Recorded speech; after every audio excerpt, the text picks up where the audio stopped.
Learning all the magic that we can. Hi guys, it's me an INFP and him an ISFJ. And we're going to be asking each other some questions to see if we can have some differences between our answers, and I guess just to see the differences in our MBI types and their responses. Yeah. So we searched for some questions. I think the first thing I'm going to ask is, do you ever talk to yourself, and what do you say? If I am busy working on something, I talk to myself constantly. And it's mainly just me voicing the problem solving in my mind. So like, if I have to fix something, I'm talking myself through what I'm doing on how to fix it. And I would only do that when I'm alone though. Like, I wouldn't do that around someone else because obviously they would know how crazy I am. I would say I talk to myself all the time when I'm alone. Pretty much about like everything. I guess like an out loud monologue. And I think some of it's kind of funny. And sometimes I'll talk to my pets too. Yes. But yeah, like I only do that when I'm alone. Like I don't normally talk to myself when there's other people, because we gotta keep the crazy inside. When you're having a bad day, what do you do to make yourself feel better? I guess mainly try to relax. Like, not try to involve myself in things that are gonna have deadlines, or maybe I'll sit down and like do a hobby that I enjoy, like playing guitar or something. Mainly something that's not stress involved and that I don't have to get done immediately or right away.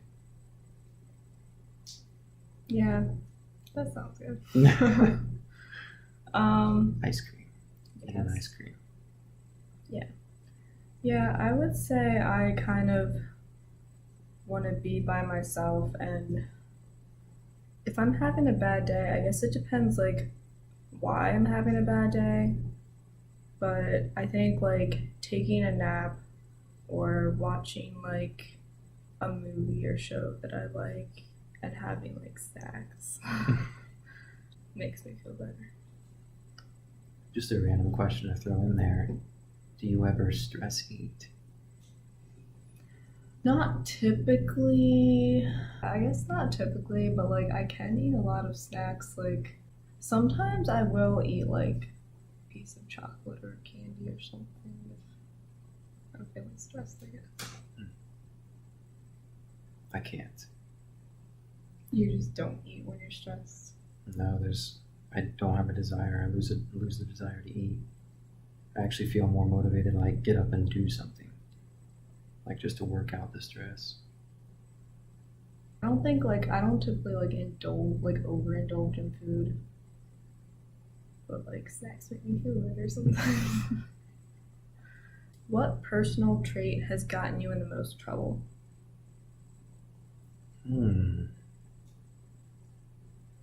That's a tough one.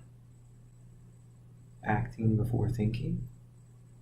So if it's something that works me up dramatically, I may do something immediately, but regret it later because there wasn't much of a thought process done with it. So like being impulsive. Yeah, I can have some some impulsive behaviors if it's something that seriously inflicts with my conflicts with my moral values or something. I think that was more in my younger days though. Like I think with more maturity, I've been able to get a handle on that more. Okay. The first thing that came to mind when it said like what personal trait would get me into the most trouble has actually been like, I guess like my quietness. I think it's like both in like jobs and like I guess social settings and even like my my family and stuff, but just like the thing of like not talking enough like actually causes a lot of issues, I think. Mhm. People don't understand what you're thinking and maybe misjudge and assume, Yeah. or people take advantage of you and you don't speak up for yourself. Yeah. How do you feel about authority? I think it's necessary, but I think sometimes, I mean, unless it's someone that I trust and someone that I'm familiar with, I can question their motives. But I do think it's necessary, like, for objective things that are trying to be accomplished. I think authority is needed to keep everybody on track. And otherwise, I think it would just be like chaos, or it would be much less efficient in getting the objective done. I mean, I think as an INFP, I'm kind of like jaded towards authority in some aspects, and I think I do have some like rebellious traits. I don't think I would like outright like rebel like to their faces or something, but like if I don't agree with their rules, like I might find little ways to like work around them or something. But if I do agree with their rules, I guess it's okay. Okay, so this question is about money. Are you a saver or a spender? I would definitely say a saver. Really? Yes, unless it's something, I don't know, sometimes I get the feeling of, you know, this life isn't going to last forever. And if it's something that I feel if it's going to have sentimental value, then I'll buy it. But mainly I'm saving towards, you know, a future goal. Like right now, it would mainly be towards buying a house or, you know, a place of my own. That's what my savings have a goal for right now. So that's what I'm holding back for. But yeah, sometimes, occasionally, I will spend if I feel it has enough value to me to be worth it. What about you? Well, me personally, I tend to, I guess, be like frugal about money, which you've probably seen. Like I don't like spending it like unnecessarily, and I may have like gotten this from like being brought up like with my family, but I guess just like comparing prices and trying to find like the best deal and stuff. And like I see things that other people do that kind of like waste money, and that kind of bugs me. Though every once in a while I will like splurge on something that was like not really necessary. And I have noticed lately like I've gotten a little more impulsive, because normally I like research for a long time, or like I think about it like a lot like before I like buy anything. But I think I'm like I'm getting a little bit of like impulsive buying like during like stress. Mm-hmm. Like I know like my last time like I was really stressed during this time like in college a couple weeks ago, and I like went out and like bought equipment for like a betta fish because I've been planning on getting one for a while. So like I just like went out and like splurged on like all this stuff for my betta fish. Which like I can't say I really had extra money to spend on it, but I'm glad I did. So instead of stress eating, it's stress buying. Yeah, which I'm not an impulsive buyer, so that's kind of new. Alright, yeah, but about your spending, I see you spend like a lot of money. Like just like Like I said, it has value to me. All right, I'll ask one of mine. Okay. What would be the minimum social contact you would need to get through a day? To get through the day, I would say just talking to someone like online would be enough. Have you ever had days where you've been completely cut off from social contact? I think every once in a while, like maybe if I'm like in a really depressed mood or something, I'm just like I go off the grid, but I don't think it's normally longer than a day that like I don't talk to like anybody. Yeah, I've never been completely cut off from talking to someone. I mean, mainly with just the size of my family, and that kind of makes it difficult not to have a day where someone's talking to you.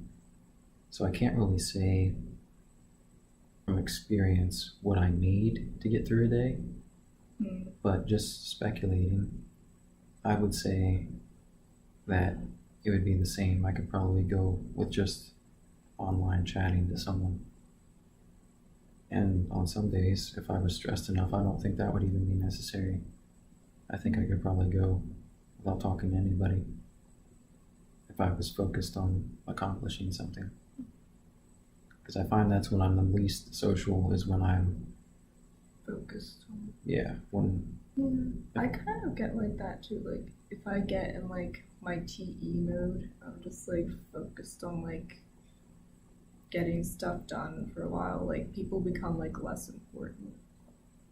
I get irritated if I'm interrupted in doing something. Like when I start something, I want to see it through to the end.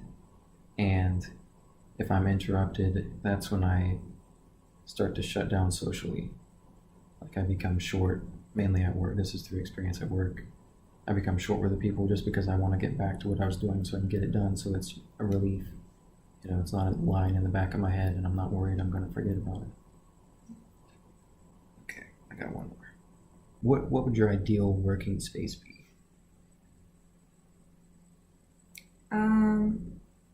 I think my ideal working space would be like probably in my own home somewhere. Like I've actually kind of pictured like people who have like studios or something in kind of like a cabin type or like on their porch or something with like lots of windows.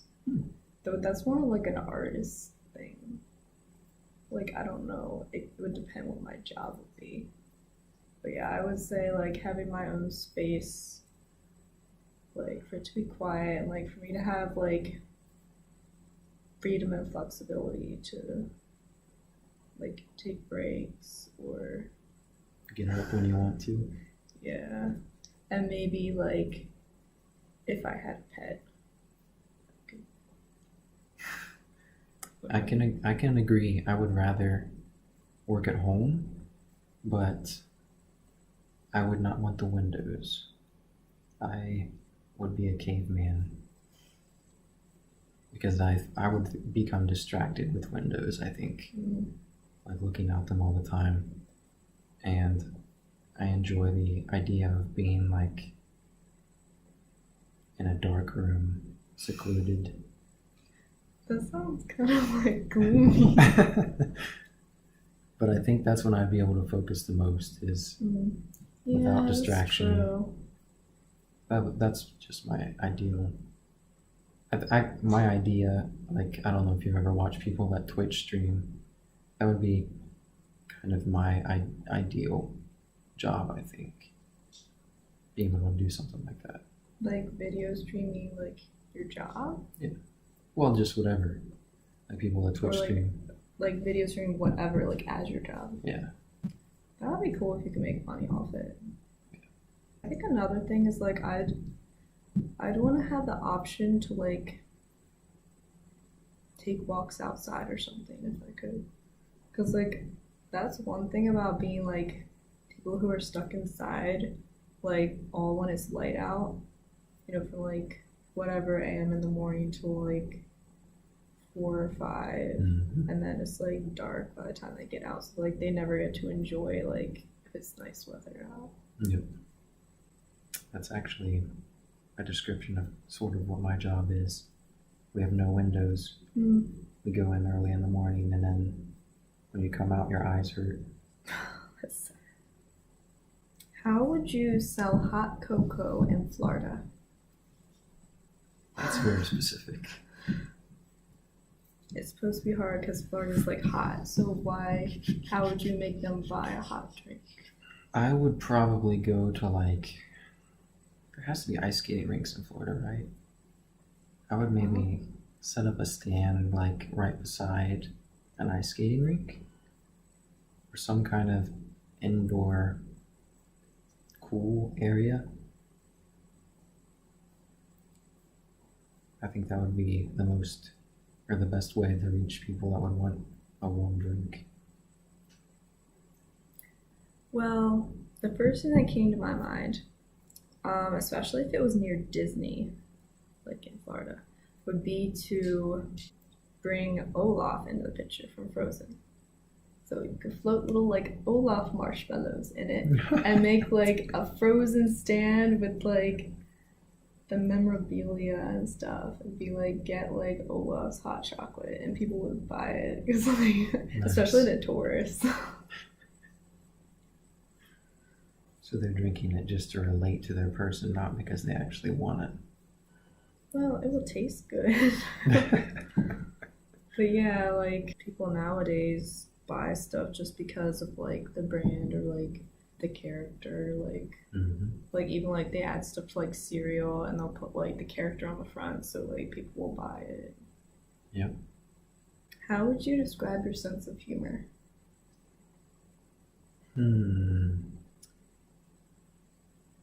Something that is opposite from the current mood.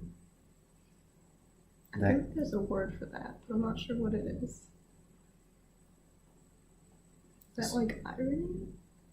Yeah, irony does it for me. Satire, sarcasm.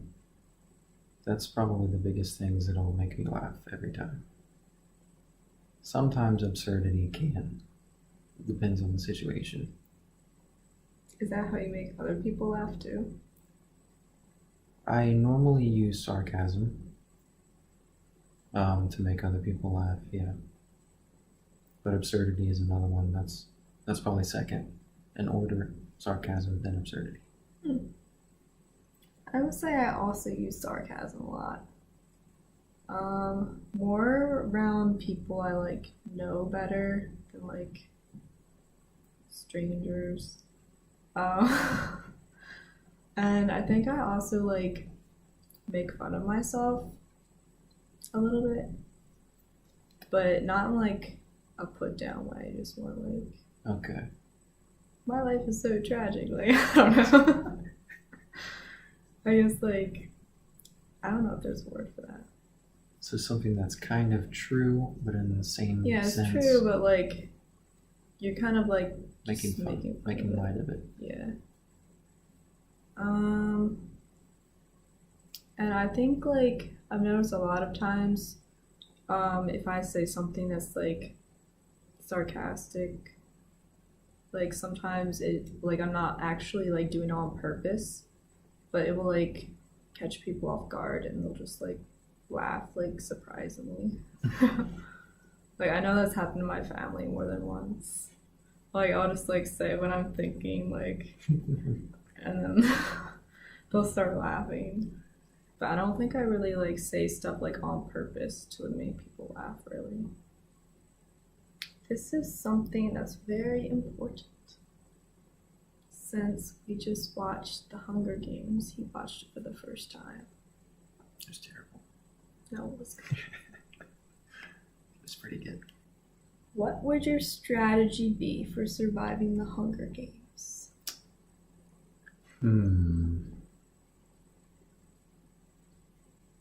I think I would kind of do what Hamish first said. I think it was Hamish. I would not run towards the center. I can't remember what they call it. The cornucopia. Cornucopia. I would not run towards that. I would focus more on survival. But at the same time, I think I'd be more like setting up traps. Because I'd be worried about people trying to steal, what I'm trying to gather. So I think that what I would mainly want to do is like get my back towards the edge, the force field. That way at least one area is covered. That's true. Unless the game makers like force you towards the center. Yeah. They're unfair. Whatever they want goes. It's kind of a how do you survive the Hunger Games? It's like a trick question. I still think my strategy would be to just like hide it out. Just like hide somewhere and survive until like everyone's killed each other off. But like setting up traps might be a good idea because I don't know how like they could sleep like without worrying if like someone was gonna like sneak up on you and kill you. Yeah. So I might try to like set traps like if I had like a base camp or if I was like sleeping or something. Would you try to make any alliances? I'm not big into groups. And I don't think I could like trust like alliances because like I don't know those people and I know like we're gonna have to kill each other off eventually, so yeah. I mean unless it was like my friend was like in the Hunger Games with me, like if it was like Janice and Peta or something. From your district. Yeah. Okay, so I think unless you have any other questions. I don't think so. Alright, I have one last question. What is one thing that surprised you about the other person that doesn't seem stereotypical of their type? So like you? Yeah. That doesn't seem stereotypical? Yeah. That seems like unstereotypical. My type. INFP.